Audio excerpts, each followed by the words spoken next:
Mon nom est Anna. Je suis mariée depuis 2 ans, mais nous n'avons pas d'enfants. Mon mari, chirurgien à un hôpital général, m'a réconforté en suggérant que cela pouvait être une question de timing ou de stress. Je pensais avoir beaucoup de chances de having such a car man comme mon mari.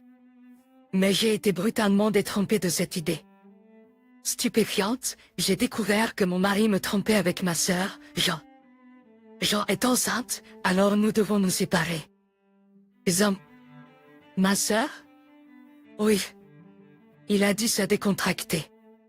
Sans aucun signe de remords. Et sans un mot d'excuse à mon intention. Pourquoi? Parce que tu ne peux pas avoir d'enfant. Une femme qui ne peut pas avoir d'enfant est défectueuse. Mais je pensais que c'était une question de timing. Jean est tombée enceinte tout de suite. Cela signifie que toi et moi ne sommes pas compatibles. Il n'y a pas de point à essayer avec une femme qui n'est pas compatible. Sans place pour le débat, il m'a fait accepter le divorce. 3 ans plus tard, me voici, à ma grande surprise, face à mon ex-mari Samuel à une station thermale. Ce n'est pas comme si je voulais le rencontrer, mais, comme par un coup du destin, Samuel est arrivé avec Jean. Et, ça fait longtemps. J'étais visiblement nerveuse et transpirais. Je ne les avais pas revus Samuel ou Jean depuis lors. J'avais fait attention à visiter mes parents seulement lorsque je savais que ma sœur et son mari n'étaient pas là. Malgré mes efforts pour garder mes distances, les voici. Alors, tu es ici aussi? C'est drôle comme on rencontre des gens qu'on ne veut pas voir. Je suis restée silencieuse, bien que j'avais tant de choses à dire. Je n'ai jamais oublié la trahison. Mais quand est venu le moment de le faire, je n'ai pas pu trouver les mots. Tu n'es toujours pas mariée? J'ai entendu dire par ma main. Toujours accroché à Samuel? C'est flippant. Pénible pour le mari de quelqu'un d'autre. Ouais, c'est vraiment effrayant d'être obsédé par quelqu'un depuis si longtemps. Le ventre de Jean était clairement enceinte. Bébé. Oui, je suis enceinte. Quelque chose que tu n'expérimenteras jamais. Qu'en est-il du bébé dont tu as parlé avant? Celui-là, malheureusement, a malheureusement fait une fausse couche. Aurait été magnifique, tout comme nous. Définitivement, s'il avait ressemblé à moi ou Jean. Samuel, également beau et confiant, a affirmé avec assurance que leur enfant serait sans aucun doute magnifique. Divorcer de toi était définitivement la bonne décision. Un bel enfant, un mari médecin. J'ai tout ce que je voulais. Mais le salaire d'un médecin n'est pas si élevé. Les médecins que je connais gagnent beaucoup. Cela a été altéré par de nombreuses chirurgies esthétiques depuis le lycée et est artificiellement beau. Je ne peux pas vous dire combien de fois elle a fait ça auparavant, et le visage ressemble à une personne différente, et il a certainement changé de manière magnifique. Son visage est une beauté créée. Cela a été altéré par de nombreuses chirurgies esthétiques depuis le lycée et est artificiellement beau. Samuel a rejoint, riant. Son visage est une beauté créée. C'était altéré par de nombreuses chirurgies esthétiques depuis l'école secondaire et était artificiellement beau. Si c'était comme moi ou Jean. Si c'était votre enfant, tant qu'il ne ressemblait pas à Samuel, ce serait certainement laid. Si c'était votre enfant, tant qu'il ne ressemblait pas à Samuel, ce serait certainement laid. Ferme-la. Je ne peux pas m'en empêcher. Je suis un employé d'un hôpital général, et c'est un poste salarié. C'est toujours mieux que le travail en usine. Bientôt, il commencera sa propre pratique et gagnera beaucoup plus. Ne venez pas nous demander de l'aide alors. Je me demandais pourquoi ils avaient évoqué le travail en usine, car je suis un employé de bureau d'usine. Même lorsque nous étions mariés, Samuel a souvent dénigré mon travail. Maintenant, connaissant la réalité, j'ai commencé à douter si Samuel était vraiment médecin. Tu ne te remarieras jamais avec un médecin, ou avec qui que ce soit, d'ailleurs. Léa Yoa, plutôt que de se marier avec un médecin, je suis sûre qu'elle ne pourra pas se remarier du tout. Ah, c'est vrai. Peu importe à quel point vous voulez devenir riche, cela signifie que vous ne pouvez pas le faire. C'est ça. Tellement laid que tu sois, tu es peu probable de te remarier. J'ai un enfant et un mari médecin. Je suis tellement heureuse. Drôle comme la vie se déroule différemment pour les sœurs. C'est vrai? Tu penses que tu seras heureuse? Voyager seule dans un complexe hôtelier. Pas même avec un homme. Eh bien, ce n'est pas possible. Tu ne sers que pour une aventure. Ne va pas te pendre. Avoir une sœur aussi laide est la pire des choses. J'aurais de la chance si tu partais simplement dans notre monde. Tu es sérieux? Bien sûr. Mieux vaut sans sœur qui est obsédée par le mari d'une autre. Tu es le pire. Je suis également soulagée d'avoir rompu avec une personne aussi laide que toi, mais maintenant que tu es devenue ma belle-sœur, je me demande pourquoi je ne peux pas couper les ponts avec toi. Mais il n'a que 40 ans. Jean, est-ce que tu crois vraiment pouvoir épouser quelqu'un comme ça? Qui doit être contenté de ça parce que personne d'autre ne voulait de toi. Voilà donc les deux qui ont trahi quelqu'un d'aussi beau que toi. Fou, virgule. Qui est-ce que tu appelles stupide, virgule? Tu es aveugle, virgule. Tu sais qui je suis, virgule. Ah. Ah, virgule. Qu'est-ce que tu veux dire, qui suis-je, virgule? Tu es plus stupide d'être avec quelqu'un d'élevé comme Anna, virgule. Tu es médecin, n'est-ce pas, virgule? Oui, je le suis, virgule. Je travaille dans un hôpital général, virgule. C'est l'hôpital général Smith, n'est-ce pas, virgule? Exactement, virgule. Quel département, virgule? Je suis chirurgien, virgule. J'ai beaucoup de patients qui veulent que je les opère, virgule. C'était dur d'avoir même ce jour de congé, virgule. Impressionnant, virgule. Ton nom est Sam, n'est-ce pas, virgule? Oui, c'est le cas, virgule. Et alors, virgule? Eh bien, c'est juste qu'il n'y a pas de docteur. Samuel dans le département de chirurgie de notre hôpital. Nous avons cependant un infirmier masculin nommé Samuel.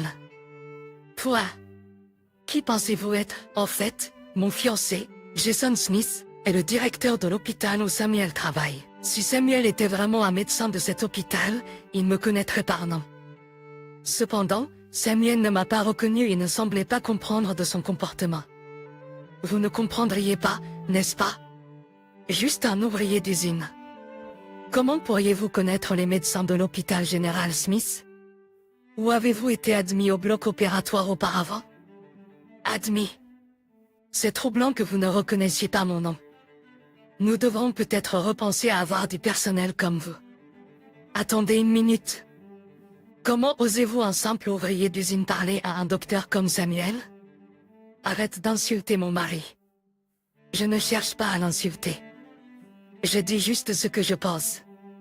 Jean, tu as été superficielle et prétentieuse, mais tu es juste une folle pour vouloir épouser quelqu'un comme Anna. Comment peux-tu être avec une fille aussi laide? Tu devrais être avec quelqu'un d'aussi beau que moi. Tu le regretteras. Ne sois pas ridicule. Un vieil homme pauvre comme toi ne pourrait jamais avoir une beauté comme elle. Je vois. Mais ton mari a choisi de l'épouser, n'est-ce pas? Pourquoi a-t-il choisi Anna? C'est évident. C'était juste une aventure. Mais il s'est rendu compte que j'étais mieux. Je vois. Donc, il préfère quelqu'un dont le visage et le cœur sont tout de lait. Qu'est-ce que tu as dit? Oups, je viens de dire ce que je pensais. Je m'excuse. Il a ri, en couvrant sa bouche avec son poing, mais Jean et Samuel étaient furieux. Ne plaisante pas. Tu te moques de ma femme? Tu t'es moqué de ma petite amie sans arrêt. Si vous dites quelque chose, attendez-vous à une réponse. Quel homme? Eh bien, si vous vous moquez de moi parce que je veux épouser Anna, vous vous moquez de votre propre mari. Votre propre mari, vous réalisez cela? C'est pourquoi je vous le dis. Choisir une telle femme a été une inclination de jeunesse. Samuel est assez intelligent pour devenir médecin, il a donc immédiatement réalisé que c'était une erreur. Je vois. C'est une excellente excuse, vraiment? Tu es sérieusement en train d'épouser cet homme, Anna? Oui, c'est un homme merveilleux. Tu dois être aussi stupide que tu en as l'air. Qu'est-ce qui est bien chez un homme qui insulte les autres? Pas d'argent et une mauvaise personnalité. Ne te vante pas trop. Si Anna m'épouse, nous serons votre beau-frère et votre belle-sœur. Cela rendra les choses gênantes pour vous. Vrai, mais je n'y prête pas attention. Anna, incapable de maîtriser sa colère, a continué à l'insulter. Cela ressemblait aux réprimandes d'un enfant envers un adulte. Mais j'ai décidé de changer de sujet vers le bébé à venir. Jean est enceinte. Félicitations. J'espère que le bébé se développera bien. Oui, vraiment. Et le premier enfant? Elle a fait une fausse couche. C'est triste. Une vie perdue est toujours tragique. Cela a dû être difficile pour Jean. Toi, non, ce n'était pas le cas. Ah. C'était une vie faible dès le début. Il n'y a pas de sens à pleurer pour quelque chose qui n'était pas censé être. L'avenir est ce qui importe. Je vois une perspective unique. Je peux avoir autant d'enfants que je le souhaite, contrairement à toi, Anna. Perdre un ou deux ne me dérange pas du tout. Tu prends la vie à la légère. Même si tu épouses cet homme, Anna, tu ne peux pas t'attendre à avoir des enfants. Peu importe à quel point tu les désires, tu ne peux pas les avoir. C'est sûrement ça. C'est juste de la spéculation. À ton âge, tu as probablement des problèmes également. Heureusement, tu ne seras pas la seule blâmée. Les enfants ne sont pas le seul lien dans un mariage. C'est facile à dire maintenant. Une fois que tu es marié, tu voudras des enfants. Regarde-moi, je suis enceinte à nouveau. J'ai hâte de voir quel genre d'enfant j'aurai. Oui, je me demande quel genre d'enfant ce sera. Avec toutes ces opérations, nos bébés ne te ressemblera pas, Jean. Toi, de quoi parles-tu? Bien sûr, le bébé me ressemblera. Je doute que ce soit le cas. Avec toutes ces opérations, ni l'un ni l'autre d'entre vous n'aura un enfant beau à regarder. Comment osez-vous? Je n'ai subi aucune opération. Qu'est-ce qui vous fait croire cela? Vous n'êtes même pas médecin. Non, Jean, vous avez subi une opération. Tes yeux, ton nez et même ta bouche sont plus petits. Vous avez beaucoup changé votre ligne de mâchoire aussi. Pourquoi changer autant au point de perdre votre visage d'origine, Zam? Tu as subi une opération? Une opération? Non, je n'en ai subi aucune. Je t'ai épousée parce que tu étais belle. Si tu as subi une opération, cela signifie-t-il que notre enfant sera né? Je n'ai subi aucune opération. Pourquoi croire cet homme? Il n'est pas médecin. Tu ne me mens pas, n'est-ce pas? Bien sûr que non. Jean était affolé, niant désespérément. Mais qu'est-ce qu'elle avait prévu de faire? Si c'est un mensonge, je ne te le pardonnerai pas. Ne t'inquiète pas, je n'ai pas subi d'opération chirurgicale. Si l'enfant se révèle laid, c'est parce qu'il ressemble à Anna. Oh, oui. C'est vrai. Il n'a pas besoin de ressembler qu'à nous. Anna a désigné du doigt vers moi, et Samuel semblait convaincu. Je trouvais cela stupide, mais ils étaient tous les deux tellement obsédés par la beauté. La bombe de Jason n'en est pas restée là. Samuel, vous avez également subi une opération chirurgicale assez importante. Toi? Oui, vous avez subi autant d'opérations chirurgicales qu'Anna. Impressionnant. De quoi parlez-vous? Où ai-je subi une opération chirurgicale? Eh bien, vos yeux, votre nez, et vous avez aiguisé votre mâchoire. Vous avez tellement changé que vous ne pouvez plus reconnaître votre forme d'origine. C'est impossible. J'ai été choqué. Je n'avais jamais entendu dire que Samuel avait subi une opération. Samuel, tu as vraiment subi une opération? Qu'est-ce que tu avais l'air avant? Ce n'est pas vrai. Je n'ai subi aucune opération.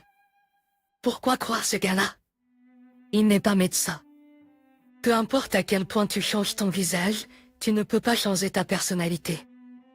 Les gens qui ne se concentrent que sur le physique finissent par perdre ce qui est vraiment important. C'est pour ça qu'ils ont laissé partir quelqu'un d'aussi mignon qu'Anna. Mais pour ceux qui ne comprennent pas la vraie beauté, ils sont un match parfait. Ne fais pas semblant de tout savoir. Comment peux-tu savoir que nous avons subi une opération? Tu ne fais que deviner. C'est ça. Tu ne peux pas savoir. À moins d'être un chirurgien plasticien, tu ne peux pas le dire. C'est correct. Un non-médecin ne le saurait pas.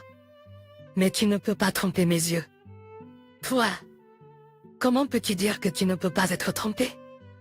Ou dis-tu que tu es médecin? Exactement. Je suis médecin, spécialiste en chirurgie plastique.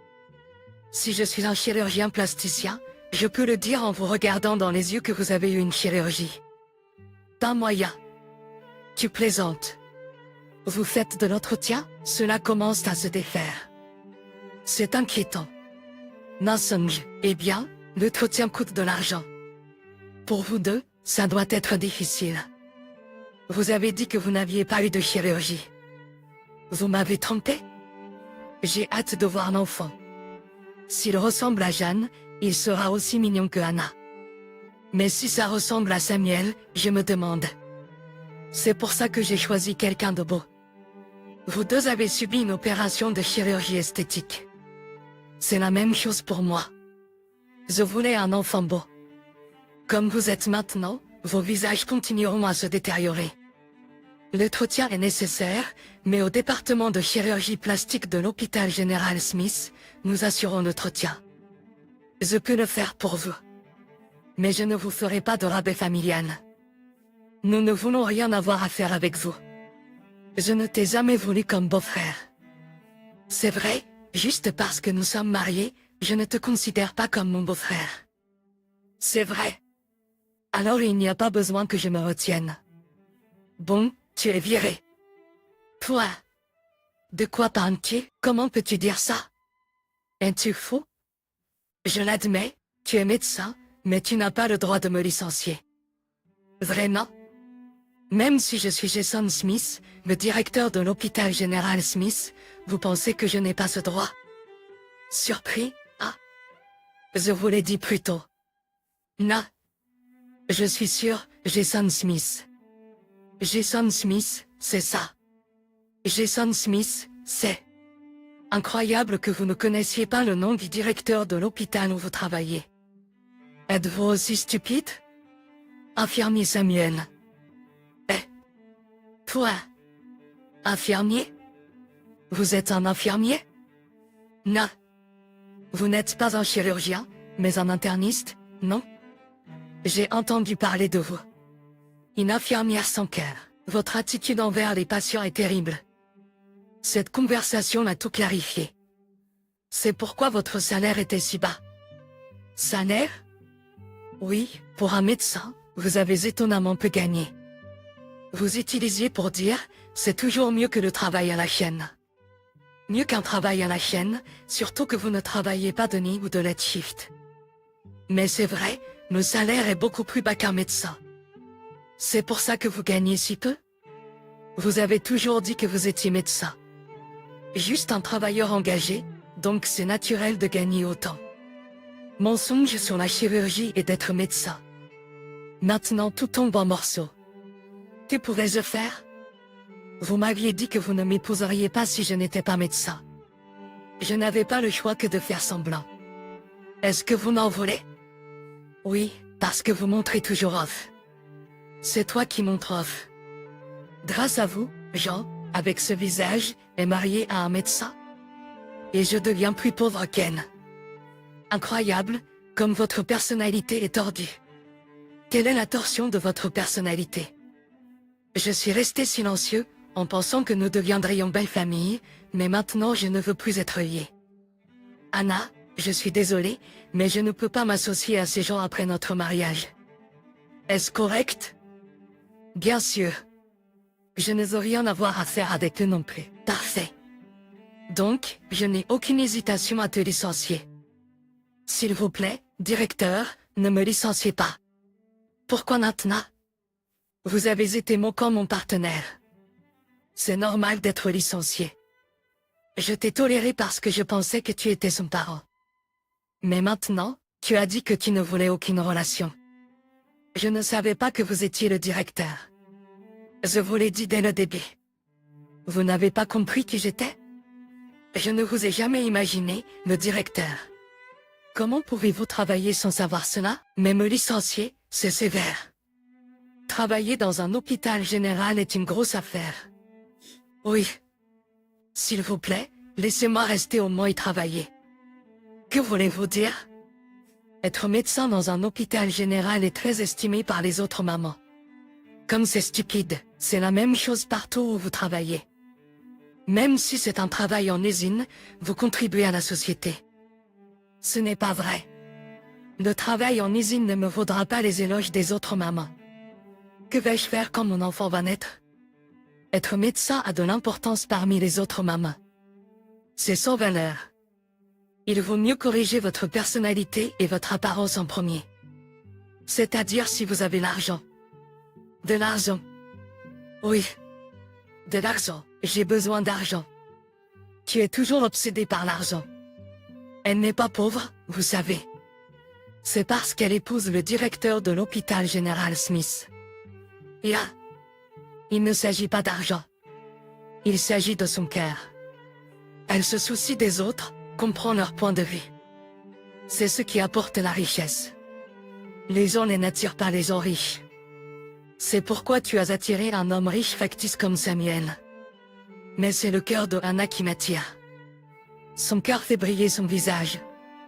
Je dépenserai une fortune pour elle, mais je ne dépenserai pas un centime pour toi, Samuel. D'accord. S'il vous plaît, ne me licenciez pas. Anna, demandez lui aussi. Si je suis licencié, je serai un beau-frère au chômage. Comme c'est embarrassant. Je me moque de vous. Vous avez dit que je suis toujours attaché à vous. Ce n'est pas vrai du tout. Tout à fait, Anna. Bien dit. Merci. Nasseuse. Ce n'est pas possible. Tout le monde aime mon visage. Alors que Jason m'emmenait, je pourrais les entendre se disputer. C'est entièrement de ta faute. Tu m'as trompé avec tes mensonges et ta chirurgie plastique. Tu es laid, et toi aussi. Je trouvais qu'ils étaient stupides et je remerciais le ciel de les avoir quittés pour mon vrai amour. Notre voyage au spa était divin, mais l'enfer attendait ma sœur et son mari à notre retour. La raison en était que Samuel avait bel et bien été renvoyé, comme l'avait affirmé Jason. Malgré les supplications déchirantes de Samuel pour la clémence, Jason l'avait renvoyé de l'hôpital. Fâché contre Samuel pour avoir menti sur le fait d'être médecin et avoir subi une chirurgie plastique, Jean, qui avait perdu son emploi ce jour-là même, lui a demandé le divorce. Elle est retournée chez nos parents, mais après les avoir réprimandés et traités de sottes, ils se sont emportés en colère. Jean, choisissant le chemin de la mère célibataire, a accouché secrètement. Cependant, après l'accouchement, elle avait désespérément besoin d'argent. Depuis que le bébé était de Samuel, elle a demandé une pension alimentaire. Malgré la résistance initiale de Samuel, Anna l'a amené à promettre de verser une pension alimentaire. Cependant, Samuel a eu des difficultés à effectuer les paiements, ce qui l'a laissé sans argent pour l'entretien de son visage.